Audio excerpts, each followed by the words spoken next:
कल की तस्वीका में आशा रानी वोरा लिखित घटक जिसका नाम है सुनो किशोरी, उसकी चर्चा हमने की थी।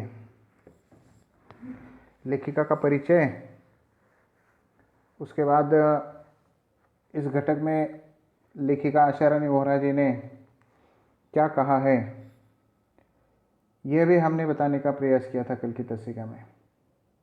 बड़ा सुंदर घटक है यह, एक पत्र की शैली में लिखा गया यह घटक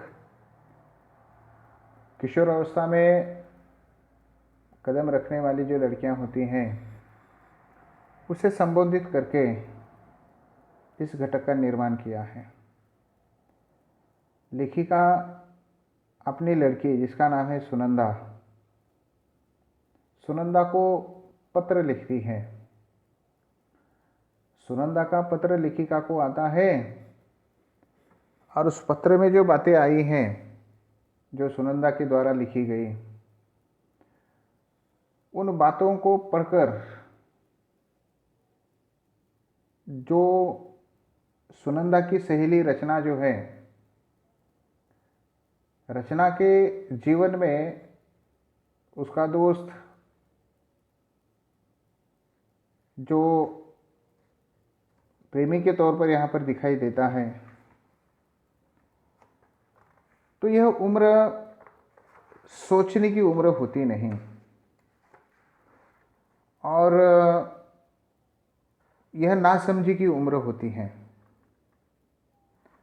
इसीलिए इस उम्र में संस्कारक्षम बनाना बहुत ज़रूरी होता है। यही इस घटक में लेखिका आशा रानी वोरा कहने का प्रयास करती हैं। हमने देखा है कल की तस्वीका में घटक में क्या कहा है और क्यों कहा है। आजकल हम देखते हैं कि भाई हमारे देश की जो नई पीढ़ी है, वह नई पीढ़ी पश्चिमी देशों से आ रहे मूल्यों को और उसके संस्कारों को स्वीकार करने लगी है। या हम यूँ कहें, स्वीकार करने लगे कहने के बजाय हम यूँ कहेंगे कि भाई उसका वह अंधानुकरण करने लगी है।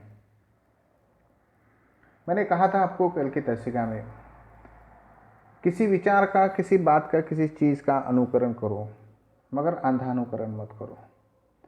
मगर आज की परिस्थिति में किशोर अवस्था में जीवन जीने वाले लड़कियां कहो या लड़के कहो, विदेश से जो मूल्य आ रहे हैं या संस्कार जो आ रहे हैं, जो विचार जो आ रहे हैं, उसका वह अंधानुकरण करती चली जा रही है और अपने जीवन के सौंदर्य को नष्ट करती चली जा रही है। उसे समझाने की आवश्यकता है। इसी बात को लेखिका आशा रानी वोरा इस घटक में बतलाने का प्रयास करते हैं। देखिएगा, आज की तस्वीका में हम इस घटक को विस्तार से पढ़ने का प्रयास करते हैं। पन्ना नंबर 41 पर देखिएगा। सुनो सुगंधा, तुम्हारा पत्र पाकर खुशी हुई। तुमने दो तरफा अधिकार की बात उठाई है, वह पसंद आई। बेशक जहाँ जिस बात से तुम्हारी असहमति हो वहाँ तुम्हें अपनी बात मुझे समझाने का पूरा अधिकार है। मुझे खुशी होगी तुम्हारे इस अधिकार प्रयोग पर। इससे राह खुलेगी और खुलती रहेगी। जहाँ कहीं कुछ रुकती दिखाई दोगी वहाँ भी परस्पर आदान प्रदान से राह निकाल ली जाएगी। अपने अपनी बात कहने सुनने में बंधन या संकोच कैसा। सुगंधा का पत्र लेखिका को मिला है। लेखिका कहती है, पत्र की शुरुआत उन्होंने कैसी की है, देखो यहाँ पर अपने बेटी को वो पत्र लिख रही हैं और पत्र की शुरुआत में ही उन्होंने कहा है कि सुनो सुगंधा, तुम्हारा पत्र मुझे मिला। उस पत्र में जो बातें तुमने की हुई है, दो तरफा अधिकार की बात तुमने की है, दो तरफा अधिकार की बात तुमने उठाई है, वह बात मुझे पसंद आई। बेशक निसंदेह बेशक का अर्थ होता है निसंदेह। जहां जिस बात से तुम्हारी असहमति हो वहां तुम्हें अपनी बात मुझे समझाने का पूरा अधिकार है। बिल्कुल सही है। बच्चों पर हम अपने विचार नहीं लाद सकते, उसे समझा सकते हैं, हम लाद नहीं सकते उस पर। और यही बात आशा रानी ओहरा यहाँ पर कहती है कि भाई जिस बात से तुम्हारी असहमति हो उस बात को समझाने का तुम्हें पूरा अधिकार है, मुझे समझाने का, और मुझे खुशी होगी। लेखिका आगे चलकर यह भी कहती है कि मुझे खुशी ही होगी तुम्हारे इस अधिकार का प्रयोग पर। और इससे क्या होगा, एक रास्ता खुलेगा। और जहां कहीं कुछ रुकती दिखाई देगी वहां भी परस्पर आदान प्रदान से राह निकाल ली जाएगी। यानी कि विचारों का आदान प्रदान अगर होगा, सिर्फ माँ बाप ही कहते चले जा रहे हैं, बच्चों के मन की अवस्था को कहो या फिर बच्चों के विचारों की ओर वो ध्यान ही नहीं दे रहे या बच्चों की भावना की ओर वो ध्यान नहीं दे रहे, तो बात एक तरफा होगी। हमें क्या करना है, माँ बाप को क्या करना है, बच्चों की भी सुन लेनी चाहिए। और कभी कभी ऐसा होता है कि जो हम कहते हैं वही बातें बच्चों को बुरी लगती हैं। उस बातों पर बच्चे असहमति दर्शाते हैं। माँ बाप ने कहा तो वो कहते नहीं, हम नहीं करेंगे। तो लेखिका अपने लड़की से यहाँ पर सुगंधा से कहती है कि आपने जो कहने का प्रयास किया मुझे अच्छा लगा, क्योंकि चर्चा से क्या होता है, चर्चा से मार्ग निकलता है। परस्पर विचारों से आदान प्रदान से, विचारों के आदान प्रदान से, लेन देन से, आदान प्रदान मतलब लेना देना, आदान प्रदान से रास्ता निकल जाता है। और अपने अपने बात कहने सुनने में बंधन कैसा, संकोच कैसा। तुम्हारे मन में जो है तुम मुझसे बेहिचक कह सकती हो और मैं भी तुम्हें बेहिचक समझाने का प्रयास कर सकती हूँ। इसमें संकोच नहीं होना चाहिए, ऐसा आशा रानी ओहरा यहाँ पर कहती हैं। देखो उन्होंने आगे क्या कहा है। मैंने तो अधिकार की बात यूँ पूछी थी कि मैं उस बेटी की माँ हूँ जो जीवन में ऊंचा उठने के लिए बड़े ऊंचे सपने देखा करती है। आकाश में अपने छोटे छोटे डायनों को चौड़े फैलाकर, धरती से बहुत ऊंचाई में फैले इन डायनों को यथार्थ से दूर समझकर भी मैं काटना नहीं चाहती, केवल उनकी डोर मजबूत करना चाहती हूँ कि अपनी किसी ऊंची उड़ान में वे लड़खड़ा न जाए। इसलिए कहना चाहती हूँ कि उड़ो बेटी उड़ो, पर धरती पर निगाह रखकर। कहीं ऐसा न हो कि धरती से जुड़ी डोर कट जाए और किसी अनजाने अवांछित स्थल पर गिरकर डायने क्षत विक्षत हो जाए। ऐसा नहीं होगा, क्योंकि तुम एक समझदार लड़की हो, फिर भी सावधानी तो अपेक्षित है। यह हर माँ बाप का कर्तव्य है, अपने बच्चों को समझाना। और यहाँ पर लेखिका वही कर रही है। लेखिका ने यहाँ पर कहा है कि मैं तो अधिकार की बात यूं ही पूछ रही थी, क्योंकि जीवन में ऊंचा उठना है, तो ऊंचा उठने के लिए ऊंचे सपने देखना जरूरी होता है और उन सपनों को पूरा करने के लिए हमें प्रयास करना पड़ता है। छोटे छोटे पंख डायने माने, डायनो का अर्थ होता है पंख। छोटे छोटे पंखों से पंख फैलाकर हम आकाश में ऊंचाई तक नहीं उड़ सकते। पंखों को हमें फैलाना है, पंख हमारे बड़े होने चाहिए। तो धरती से बहुत ऊंचाई में फैले इन पंखों को यथार्थ से दूर समझकर भी मैं काटना नहीं चाहती। ठीक है, जो मैं कह रही हूं मेरी बातें आपको बुरी लगे, बेटी को कह रही है आशा रानी ओहरा, ठीक है, तुम उड़ रही हो, उड़ो, मैं तुम्हारे पंखों को मजबूत करूंगी, तुम्हारे पंख नहीं छाटूंगी मैं, तुम्हारे सपनों को नहीं काटूंगी मैं। बड़े बड़े सपने तुम देख रही हो, देखो उसे पूरा करने का तुम प्रयास करो। इसलिए वह कहती है कि बेटी तुम उड़ो, आसमान में उड़ो, मगर तुम्हारी निगाह कहाँ पर होनी चाहिए? तुम्हारी निगाह इस धरती पर होनी चाहिए। अगर तुम्हारी निगाह धरती पर नहीं रहेगी तो फिर क्या होगा? तुम कहीं ऐसा ना हो कि धरती से जुड़ी डोर कट जाएगी और तुम किसी अनजाने यानी कि अपरिचित, अवांछित, अवांछित का अर्थ होता है जिसकी इच्छा न की गई हो, ऐसे स्थल पर तुम गिर जाओगी और तुम्हारे पंख जो है क्षत विक्षत हो जाएंगे। तो ऐसा नहीं होगा क्योंकि तुम एक समझदार लड़की हो। फिर भी क्या है? सावधानी अपेक्षित है। यह हर मां अपनी बेटी को यही बातें कहना चाहती है और कहना भी चाहिए, क्योंकि जीवन जीते वक्त क्या है, सावधानी बरतना बहुत जरूरी होता है। जैसे यहां पर आसमान की बात कही गई है, हम रास्ते पर भी अगर हम चलने लगते हैं तो हमारी नज़र कहाँ होनी चाहिए?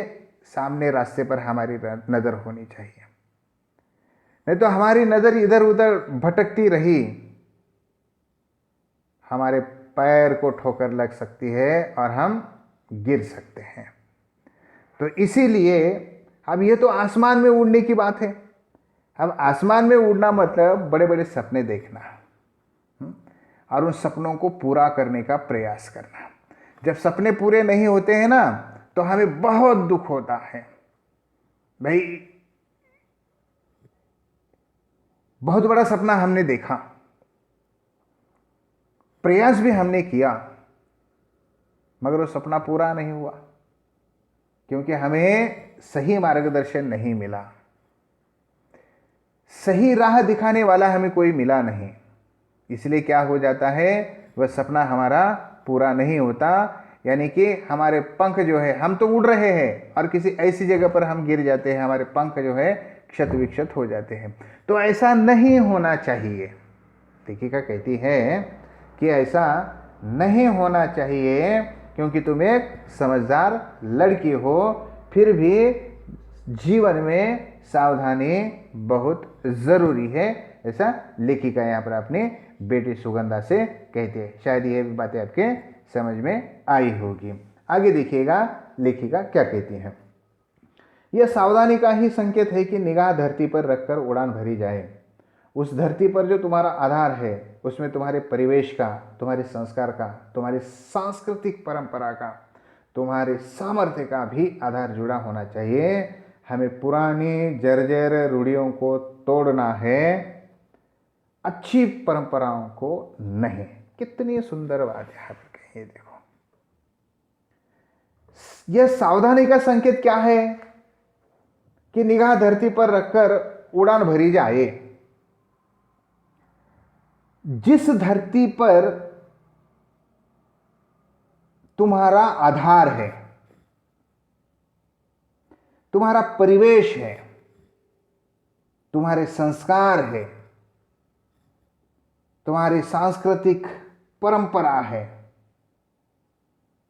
तुम्हारे सामर्थ्य का आधार जो है उस धरती से जुड़ा हुआ है, उस धरती पर तुम्हारी नजर होनी चाहिए। भले हम कितनी ऊंचाई पर उड़े, मगर हम अपने संस्कारों को कभी भूलना नहीं चाहिए।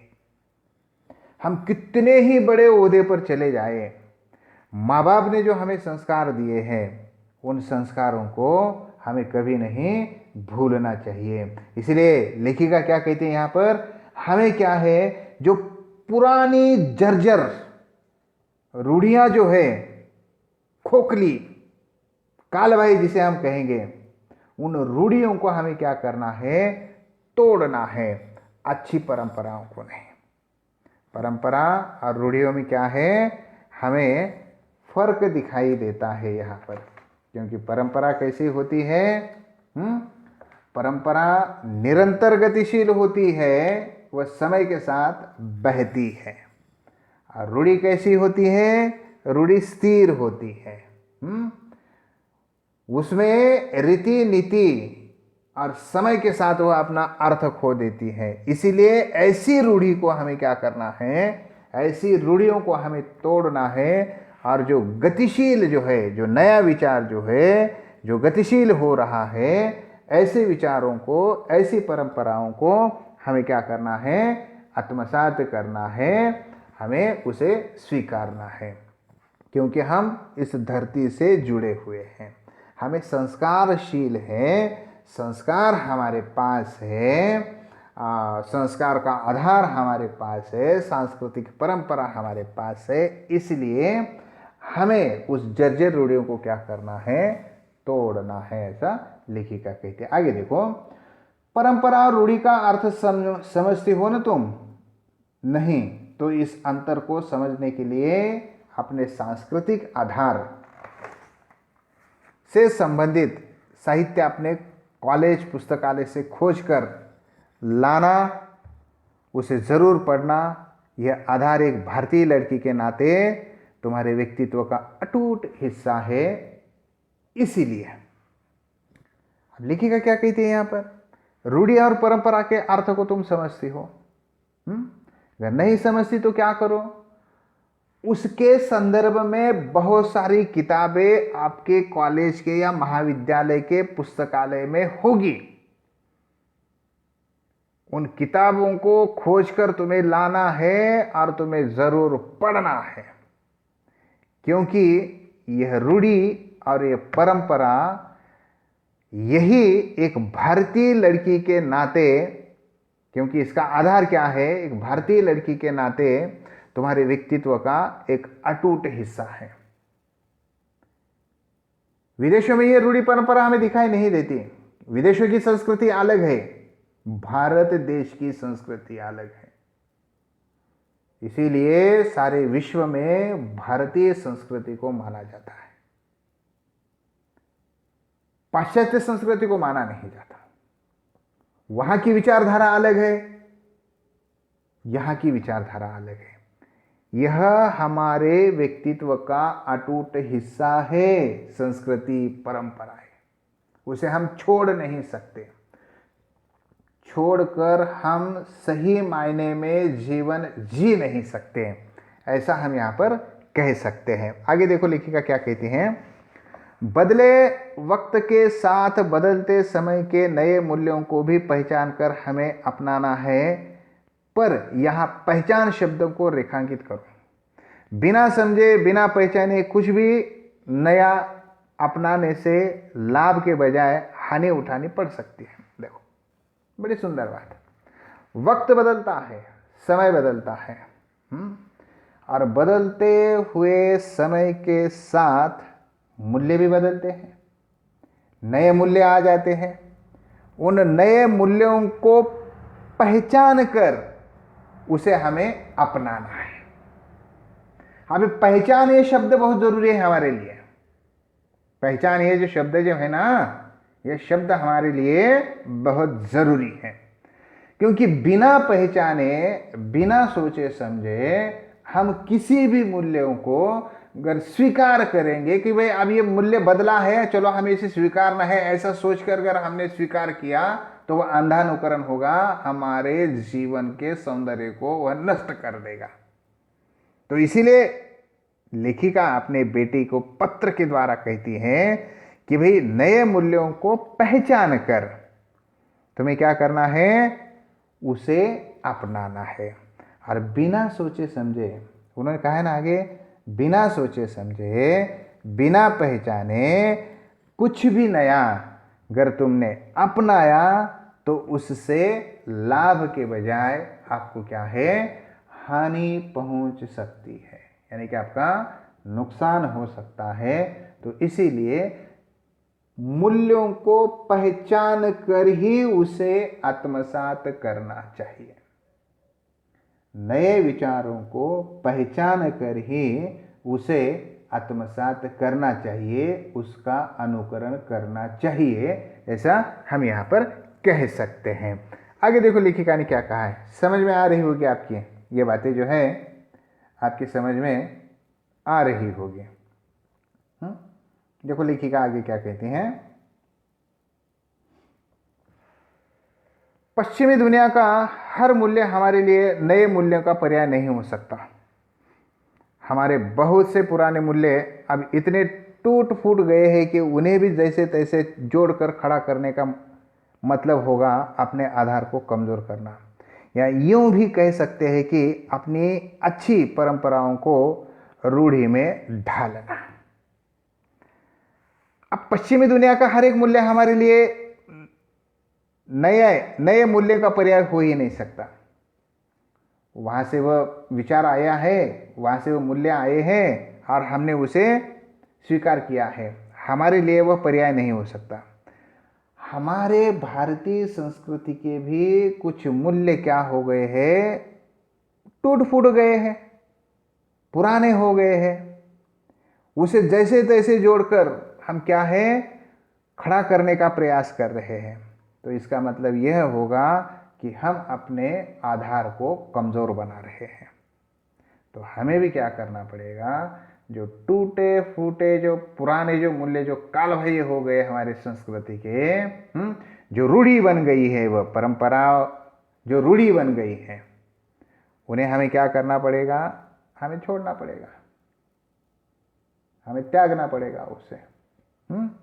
जो बहुत पुराने मूल्य आज के इस समाज में, आज के इस ज़माने में वह मूल्य कालबाह्य हो चुके हैं, ऐसे मूल्यों को हमें त्यागना होगा। ऐसा शायद यहाँ पर आशा रानी वोरा कहने का प्रयास कर रही हैं। आगे देखो, समय के साथ अपना हर अर्थ खो चुकी या वर्तमान प्रगतिशील समाज को पीछे ले जाने वाली समाज की नई भी कोई भी रीति नीति रूढ़ी है, समय के साथ अनुपयोगी हो गए मूल्यों को छोड़ती और उपयोगी मूल्यों को जोड़ती निरंतर बहती धारा परंपरा है, जो रूढ़ी की तरह स्थिर नहीं हो सकती। अब देखो, रूढ़ी और परंपरा में लेखिका यहाँ पर अर्थ बतलाने का प्रयास करती है। रूढ़ी और परंपरा दोनों बातें अलग अलग है, लेखिका ऐसा कहती हैं। अब उन्होंने क्या कहा है, समय के साथ, बढ़ते समय के साथ अपना अर्थ खो चुकी, या जो वर्तमान समाज जो है, यह समाज प्रगतिशील है, उस प्रगतिशील समाज को कोई विचार जो है पीछे ले जाने वाली समाज की कोई भी रीति नीति वह रूढ़ी बन जाती है। समय के साथ अनुपयोगी हो गए मूल्यों को छोड़ती और उपयोगी मूल्यों को निरंतर बहती धारा वो परंपरा है। यानी कि यहाँ पर देखो, अपना अर्थ खो चुकी, समय के साथ अपना अर्थ खो चुकी और प्रगतिशील समाज को पीछे ले जाने वाली या पीछे ले जाने वाला कोई विचार होता है तो वह रूढ़ी होती है, क्योंकि रूढ़ी कैसी होती है, स्थिर होती है। और परंपरा जो अनुपयोगी हो गए मूल्यों को छोड़कर उपयोगी मूल्यों को जोड़कर निरंतर बहती है, उसे हम क्या कह सकते हैं, परंपरा कह सकते हैं। दूसरे शब्दों में यहाँ पर कहेंगे कि जो रूढ़ी की तरह स्थिर नहीं हो सकती वह परंपरा है। परंपरा आगे बढ़ती है, बहती धारा के समान वह होती है, और रूढ़ी जो है स्थिर होती है, ऐसा लेखिका यहाँ पर कहती है। आगे देखो, समझ में आ रही होगी ये बातें आपके, बड़ी आसान है, इसमें कोई कठिन बातें हमें दिखाई देती नहीं कि रूढ़ी क्या है, परंपरा क्या है और उसे किस प्रकार से हमें लेकर जीवन जीना है, जो कालबाह्य हो चुकी बातें जो है उन बातों का हमें छोड़ देना है, नए बातों को, नए मूल्यों को हमें अपनाना है, वह भी उसे पहचान कर, हमें उससे लाभ हानि क्या होंगे ये पहचान कर हमें क्या करना है, हमें अपनाना है। और ये सारी बातें जो है, ये सारी बातें लेखिका अपनी बेटी सुगंधा के को पत्र के द्वारा कह रही है। ये तो शायद आपके समझ में आ रहा होगा। आगे देखो लेखिका क्या कहती हैं। यही अंतर है दोनों में, रूढ़ि स्थिर है, परंपरा निरंतर गतिशील। एक निरंतर बहता निर्मल प्रवाह जो हर सड़ी गली रूढ़ी को किनारे फेंकता और हर भीतरी बाहरी देशी विदेशी उपयोगी मूल्यों को अपने में समेटता चलता है। इसलिए मैंने पहले कहा है कि अपने टूटे फूटे मूल्यों को भरकस जोड़कर खड़ा करने से कोई लाभ नहीं। आज नहीं तो कल वे जर्जर मूल्य बहराकर गिरेंगे। देखिए क्या कहते हैं यहाँ पर कि भाई दोनों में यही अंतर है। रूढ़ि स्थिर है, परंपरा क्या है, गतिशील है, निरंतर गतिशील है। क्योंकि निरंतर बहता निर्मल प्रवाह यह हमें परंपरा में दिखाई देता है। जो सड़ी गली जो रूढ़ी जो है उस रूढ़ियों को किनारे फेंक कर वह आगे बढ़ता हुआ हमें दिखाई देने लगता है। इसलिए लेखिका ने इसके पहले कहा था कि भाई जो टूटे फूटे जो मूल्य है हमारे देश के कहो, संस्कृति के कहो, उन मूल्यों को जोड़कर उसे खड़ा करने में कोई लाभ नहीं होगा, तो उसे छोड़ देना ही बेहतर होगा। ऐसा शायद लेखिका यहाँ पर कहना चाहती हूँ। क्योंकि वो मूल्य क्या है, आज नहीं तो कल वह जर्जर हो चुके हैं, वह मूल्य वह कमजोर हो चुके हैं मूल्य। आज के समय में उस मूल्य का कोई महत्व नहीं रहा है। ऐसे मूल्य क्या है, कमजोर हो चुके मूल्य एक न एक दिन बहरा कर वह गिरी जाएंगे, तेजी से गिरी जाएंगे। तो ऐसे मूल्यों को हमें क्या करना है, छोड़ देना है। उसे जोड़कर हमें खड़ा करना नहीं है, उसे हमें क्या करना है, छोड़ना है। देखो इसी तरह पश्चिमी मूल्य भी जो हमारी धरती के अनुकूल नहीं है, ज्यों के त्यों यहाँ नहीं उगाए जा सकते। उगाएंगे तो वे पौधे फलीभूत नहीं होंगे, होंगे तो जल्दी झड़ जाएंगे। वे फल हमारे किसी काम के नहीं होंगे।